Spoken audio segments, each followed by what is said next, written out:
up for such an awesome night. My name's Dave. I am your MC for the evening. It's a pleasure to be here. As I have a brief chat with you guys this evening, you're going to notice that I have the faint trace of an accent.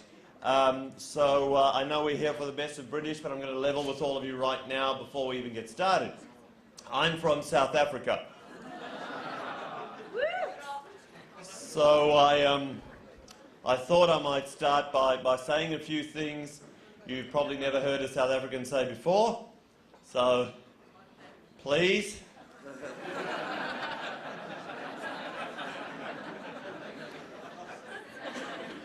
Thank you. After you. My mistake. And well played, you deserve to win. Hey! I'm also Jewish, so you get 2 stereotypes for the price of 1.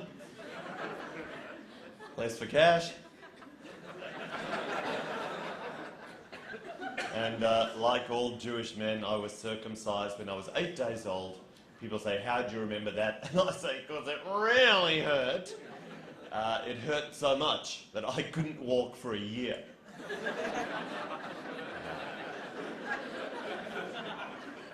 Still, though, it has its advantages in life.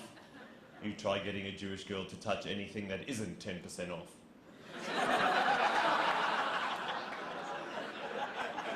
One of the things that used to confuse me when I was a young guy, the dating thing, right, was grooming and looking right and smelling right was something that... Vet man, what sort of aftershave do you wear? What's your choice when you're going out in the night on the town? I don't know the name. You don't know the name of it? Okay, wow. Got yourself a catch there, eh, lady? Ah, fuck, I don't know. As long as I'm not smelling of cat, I'm fucking fine. So, what about you, accountant man? What's your choice of aftershave on a big night out? It's a DK and wire. DK and wire? Very classy. Well done, you. See, I envy my dad's generation because his whole life, my dad had 3 aftershaves to choose from. His whole life. We've got millions, right? He had 3. What were the 3 aftershaves my dad had to choose from? Old Spice, Brut, Aramis. Do you remember Aramis? I get Aramis. You can smell like a Greek god. I get it. What I don't get is the new fragrance entitled Intimately Beckham. I don't want to know what Intimately Beckham smells like. And there's no way I'm spraying it on my face.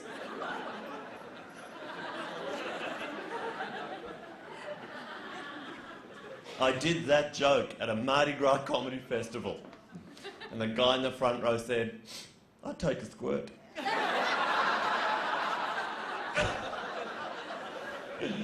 So, I got married and my wife converted to Judaism, which is a long process, lots of studying and lots of exams.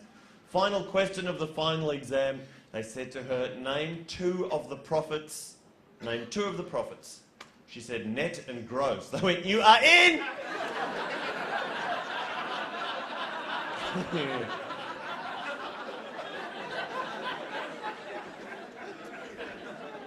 Come on down.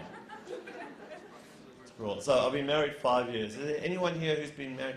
Oh, you guys have been together 2 years, married, engaged, just relationship, right? Has anyone asked it when you're having kids yet? Have you had that question? No? So, no. I've been married 5 years, and I get that question all the time. When are you having kids, Dave? When? I don't know if I'm going to have kids.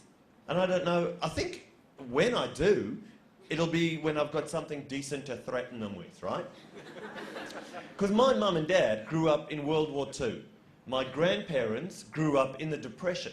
So they know what hardship is about and suffering and deprivation.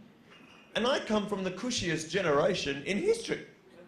What am I possibly going to say to my kids as a threat? Yeah, hey, when I was your age, we couldn't be online and on the phone at the same time.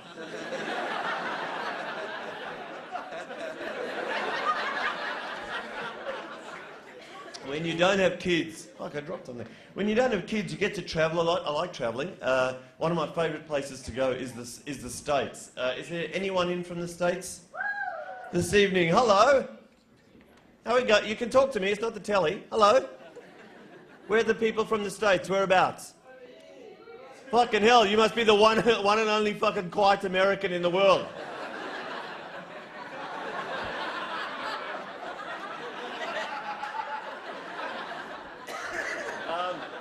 Whereabouts in the US? California. Excellent. Is California a red state or a blue state? Remind me. Blue state. Fucking good on you guys. I was in America when Mr. Barack Obama was inaugurated. I'm a huge fan of the guy. I think he's awesome.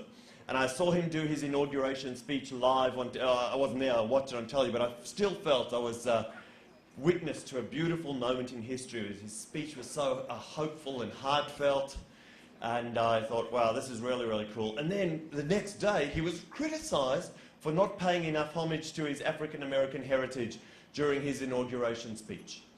And I thought that was a bit rough. The poor bastard. What were they expecting of him? Ladies and gentlemen, the President of the United States. It's not the White House anymore, motherfuckers!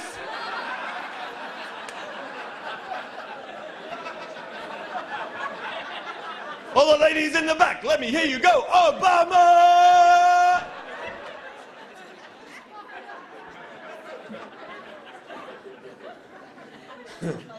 They have the same issues in the States that we have here. One of these, the drug ice is everywhere in the States. I was in Vegas and caught a new production of Disney on Ice. Yeah. That Dumbo's dropped a lot of weight, I can fucking tell you that. Another thing they freak out about, and the same as here, is the Indian call centres. Yeah, I know. Look, I know these guys are just trying to make a living. I know, it's hard and they're living a poverty we'll never understand. But to make it more fun for the rest of us, I reckon we should outsource all of our unsolicited phone calls to India, even the dirty ones. Wouldn't it be cool to get an obscene phone call from Mumbai every night? The phone rings, dinner time, you're a bit antsy, you're going, hello? Hello? I'm going to split you like a papadum.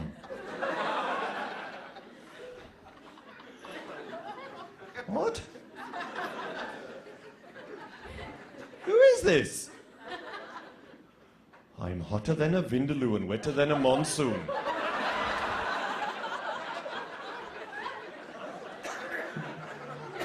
What are you going to do about it?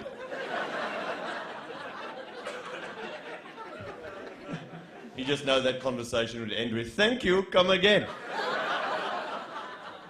Fun. Something else, that's the final thing I freaked out about in the States, and that the Californians will bear me out on this. A huge issue about gay people in the army, gays in the military, don't ask, don't tell. It's a matter of national debate, and I don't know why people are still talking about this 2009. I reckon we should go all the way with this, just like the Indian call centres. Every army in the world, every single army, should be staffed exclusively by gay people. Because that way you'd have no wars, just parades.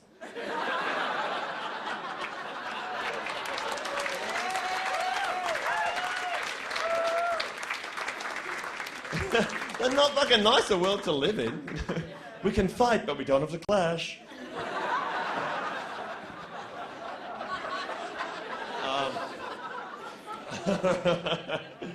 I did that joke at a comedy club in New York. Sitting in the front row, these lovely ladies are, were 4 Marines who were drunk, who'd been drinking all day and were so pissed off at me for doing that gag, like right up in my face. You can't say shit like that, man. Our people are out there every day busting their asses, putting their lives on the line in the name of justice and liberty. You can't say shit like that, man. Do that joke one more time, motherfucker. We'll hunt you down. We'll find you. Oh, easy up, fellas. You couldn't find Osama bin Laden. He's 6'7", strapped to a fucking dialysis machine.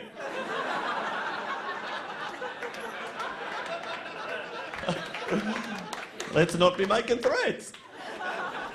One more time, motherfucker, do that joke one more time, I'll hunt you down and make you pay. I'm like, yeah, right. These guys are going to find me at the Comedy Store in Sydney on a Thursday night and make me pay.